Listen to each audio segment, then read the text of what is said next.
Alhamdulillah kita bisa ketemu seperti ini.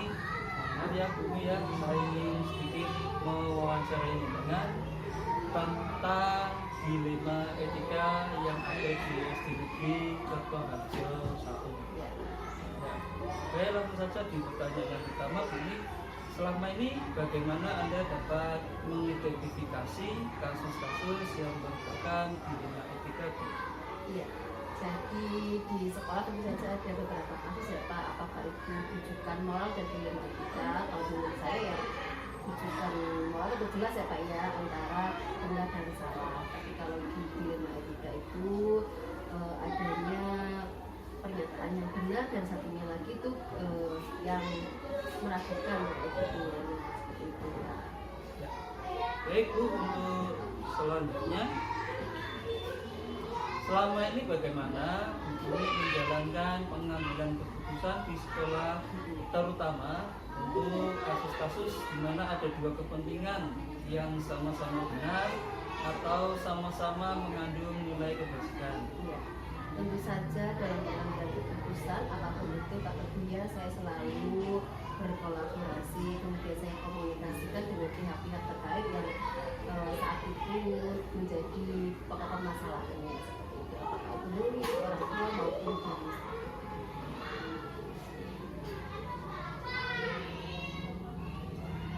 Nah, langkah-langkah atau prosedur seperti apa yang biasanya Bu Uni lakukan selama ini Bu? Ya, karena kita sudah ada di pembelajaran CGP ya Pak mengenai kasus ini, maka dalam memutuskan sebuah permasalahan saya mengambil 9 langkah tindakan berdasarkan 9 konsep pengambilan keputusan. Ya. Terus hal apa saja yang selama ini Anda anggap efektif dalam pengambilan keputusan dari kasus-kasus dilema etikanya Bu? Ya. Yang pertama tentu saja komunikasi ya, komunikasi yang baik antara saya sebagai pemimpin pembelajaran dengan para orang tua, guru atau murid yang ada dalam proses tersebut. Yang utama menurut saya komunikasi. Komunikasi yang utama ya. Nah, Bu Uni, hal apa saja ya yang selama ini merupakan tantangan dalam pengambilan keputusan pada kasus-kasus dilema etika? Iya, tentu saja hal yang ditentang adalah bahwa dalam dilema etika tentu saja ada nilai-nilai kebajikan yang saling bertentangan. Nah itu maka saya harus bisa memutuskan mana yang lebih baik, tentu saja yang berpihak pada siswa. Apakah Bu Uni memiliki sebuah tata tertib atau tata cara ataupun jadwal tertentu ya dalam sebuah penyelesaian kasus tersebut? Apakah langsung diselesaikan di tempat atau diatur dalam sebuah jadwal dalam penyelesaiannya tersebut?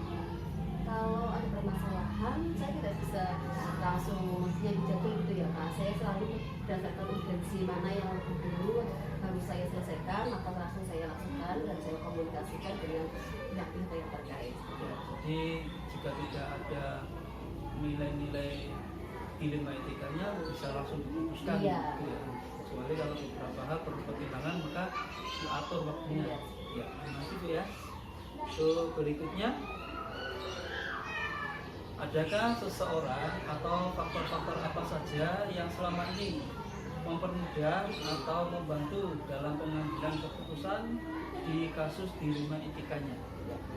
Tentu saja ada beberapa pihak yang saya bawa untuk berdiskusi bersama dan komunikasi, terutama guru dan komite sekolah. Ataupun kalau memang kasus itu bisa melibatkan pihak luar, maka saya bisa mengundang orang tua bisa untuk itu bermusyawarah. Jadi faktornya hampir kepada semua warga sekolah dilibatkan ya. Baik. Dari semua hal yang telah disampaikan, pembelajaran apa yang dapat Anda petik dari pengalaman Anda mengambil keputusan dilema etika? Iya. Jadi dalam kita memutuskan sebuah masalah apalagi sebuah dilema etika, kita jangan terburu-buru Pak. Jadi kita tahu sendiri ada 3 prinsip yang harus kita terapkan, kemudian 4 paradigma dan satu lagi 9 langkah pengambilan keputusan itu yang harus kita pertimbangkan juga. Baik, ini bisa rasa apa yang dibutuhkan di dalam satu pengambilan keputusan sudah terangkum dengan baik, sehingga ini bisa membantu saya ya untuk pengembangan dan pengambilan keputusan yang lebih bijak lagi. Terima kasih. Akhirnya cukup sampai di sini. Wassalamualaikum warahmatullahi wabarakatuh. Waalaikumsalam.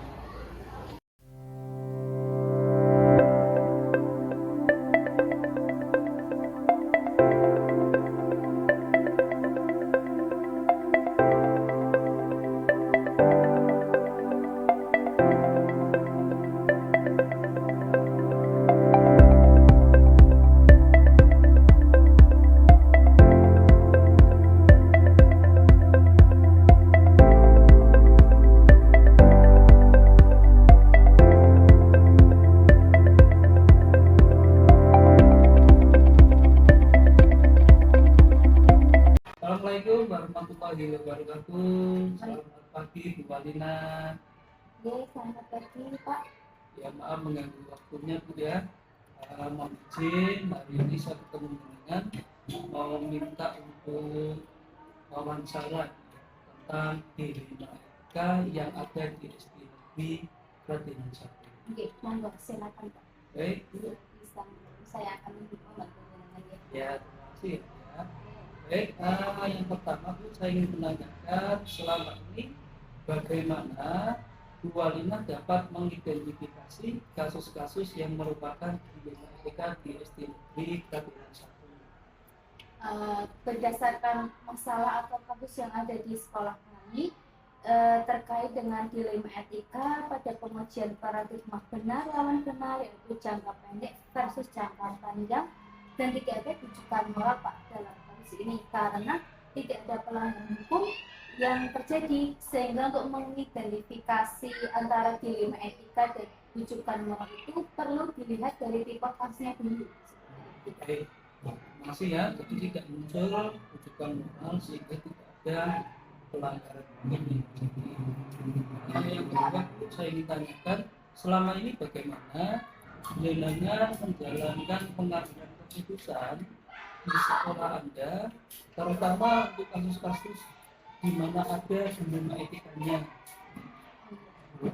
Selama ini saya menggunakan metode musyawarah dengan komunikasi yang baik melalui guru.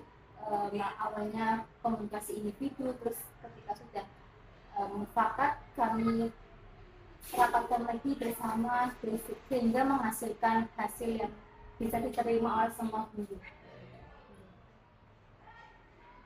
Berikutnya ya, Bu, langkah-langkah atau prosedur seperti apa yang biasa jenengan lakukan selama ini? Seperti yang tadi, langkah atau prosedurnya tuh kami menggunakan atau menjalin komunikasi yang baik dengan dewan guru dan semua warga sekolah. Kemudian kami musyawarahkan, jadi setelah ada hasil atau mufakat itu kami rapatkan semua dengan dewan guru yang ada di sekolah kami. Oh iya. Baik, untuk yang pertanyaan berikutnya Bu, hal apa saja yang selama ini jenengan anggap efektif dalam pengambilan keputusan pada kasus dilema etika? Mungkin hal yang efektif itu dengan menjalin komunikasi yang baik dengan para guru Pak, baik itu komunikasi secara individu maupun komunikasi secara kolektif bersama dewan guru yang lain. Ya, berarti kan kalau menjalin komunikasi individu dan juga kolektif. Iya. Ya, Ya, mungkin. nanti tentunya melalui rapat dewan guru. Baik, selanjutnya ya, hal apa saja yang selama ini merupakan tantangan dalam pengambilan keputusan pada kasus-kasus dilema etika? Mungkin tantangannya bagi sekolah kami itu untuk menselaraskan antara guru yang sangat pandai dalam hal ini IT ya Pak, dan yang biasanya kan biasanya kurang itu IT-nya, tetapi mereka mempunyai pengalaman yang lebih luas dibandingkan guru yang pintar IT. Seperti itu kami mungkin itu tantangan bagi kami untuk menselaraskannya. Jadi supaya bisa terjadi kolaborasi yang baik gitu ya. Iya. Itu pertanyaan berikutnya Bu, apakah jenengan memiliki tata kelola atau jadwal tertentu dalam penyelesaian kasus di lembaga etika, prosedur apa yang jenengan laksanakan berjalannya? Mungkin tidak ada jadwal khusus Pak, dalam penyelesaian kasus di kita ini. Yang penting itu komunikasi yang baik dengan dewan juri, kita akan musyawarahkan, terus setelah ada kesepakatan, yaitu kami koordinasikan. Baik. Nah ini Bu, untuk yang pertanyaan dua terakhir ya. Ya. Yang berikutnya adalah, adakah seseorang atau faktor-faktor yang selama ini mempermudah atau membantu jenengan dalam pengambilan keputusan di kasus dilema etika? Mungkin faktornya itu para guru muda dan guru senior saling kooperatif dalam mengambil keputusan, dan di sini itu mudah diajak komunikasi Pak, meskipun mereka berbeda mungkin sangat ini Pak, Pak. Ya, tapi mereka sangat kooperatif sekali ketika mengambil keputusan atau ketika diajak diskusi. Sudah diajak komunikasi. Iya. Itu yang terakhir Bu, dari semua hal yang telah disampaikan, pembelajaran apa yang dapat Anda petik dari pengalaman Anda mengambil keputusan dilema etika? Mungkin perlunya memperhatikan budaya di lingkungan sekolah ini Pak, dan memperhatikan karakteristik setiap gurunya, karena dengan memperhatikan karakteristik guru ketika kita mengajaknya mengambil suatu permasalahan yang ada di sekolah ini kan akan lebih mudah dan tidak akan menyinggung perasaannya guru. Baik, terima kasih banyak atas kesempatan yang diberikan kepada saya. Saya terima kasih dari hasil wawancara ini Bu, semoga bisa mengulangi saya instruksi saya di sosial pendidikan pemuda, dan mudah-mudahan dilema etika ini bermanfaat bagi siapapun tanpa terkecuali. Terima kasih. Assalamualaikum warahmatullahi wabarakatuh. Waalaikumsalam warahmatullahi wabarakatuh.